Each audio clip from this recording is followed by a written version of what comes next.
share some of your personal failure stories and also your business failure stories with us. I don't look at failures as failure. I always think this is a part of the learning, because it's very important what you call that experience. If you call it failures, sometimes you focus too much on the failure.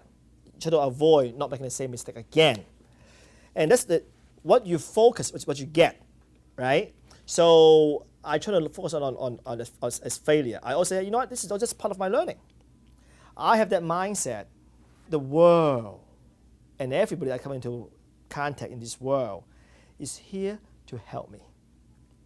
The world is conspiring to help me one way or the other. They may through experience of different kind to illustrate what you do is not working.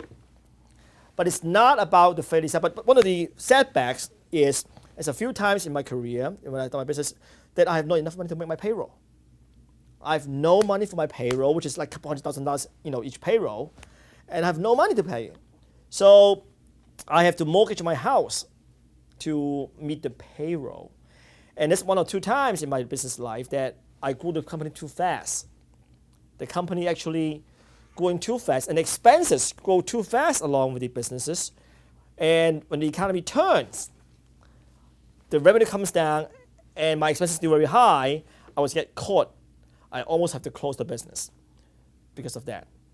And luckily, I didn't close any business like that because of that reason. But it came very close. It became a very strict lesson to me that you don't want to grow faster than your expenses can grow. So now that I learned that you keep your top line high, but you keep a very eagle eye on your expenses.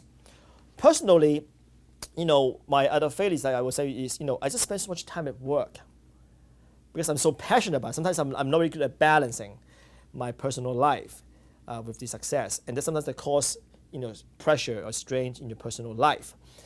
So now I learned to be much more balanced in my personal and professional life, even though I still work crazy hours, but I try to make time for myself and the important people in my life.